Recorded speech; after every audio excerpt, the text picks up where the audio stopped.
Now I'm going to press lightly with my Wacom tablet to begin the line, and as I continue the line, I'm going to increase pressure and then decrease pressure. This will create a tapered line. I'm now going to work on my pen tablet and slowly go over the entire drawing. This can be a very time-consuming process, but the clean inks are well worth the effort.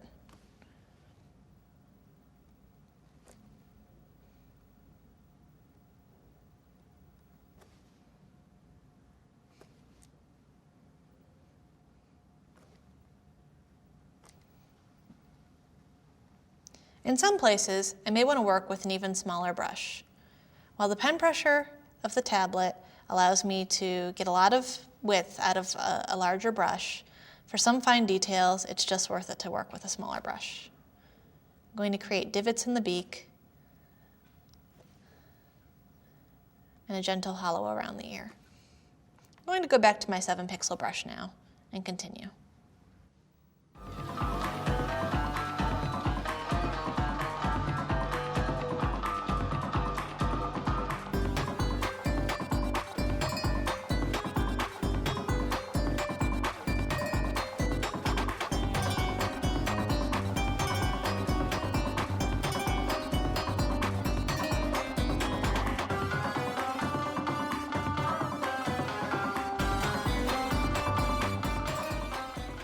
I'm going to continue to move around the screen, keeping zoomed in so that I can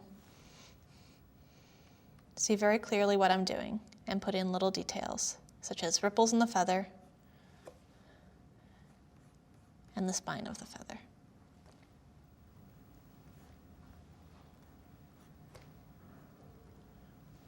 Now, while this inking may look a little bit rough zoomed in, if I go out to the resolution that you might see it at on the internet or in print, it looks much cleaner.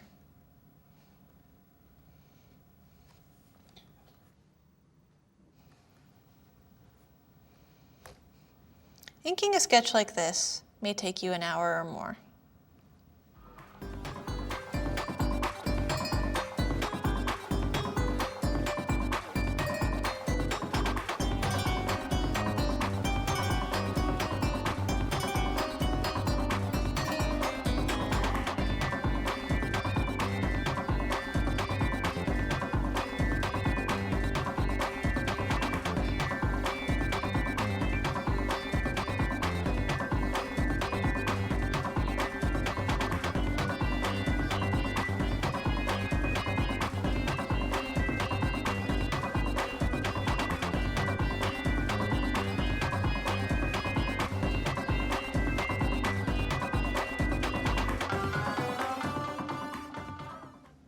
The paintbrush tool is sufficient for these small lines and details.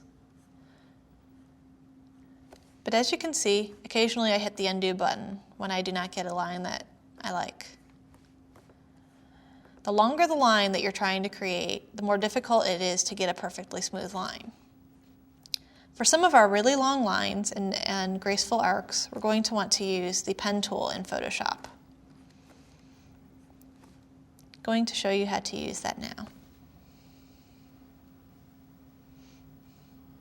Moving up, we can see that we have a long, graceful tail.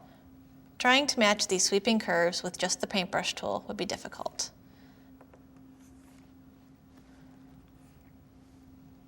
It is not a smooth line.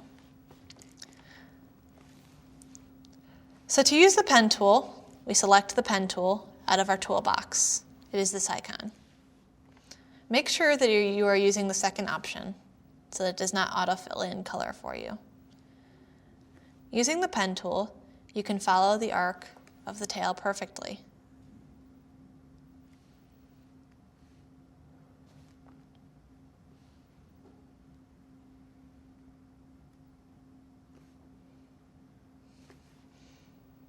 You can go back in using the white arrow direct selection tool and adjust your arcs after you've made them.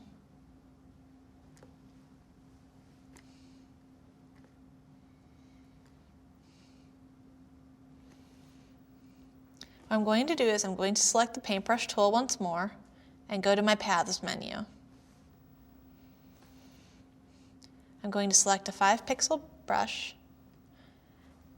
select my work path, and then use the second option over to stroke it. This strokes it with the paintbrush that I had selected, which was a 5-pixel brush. And as you can see, I delete my work path, and I now have a long, perfect curve. If I would like to get this to taper, as the rest of my lines do, I can go in with an eraser and taper the end manually. Using a combination of the paintbrush tool and the pen tool, you can ink your entire drawing.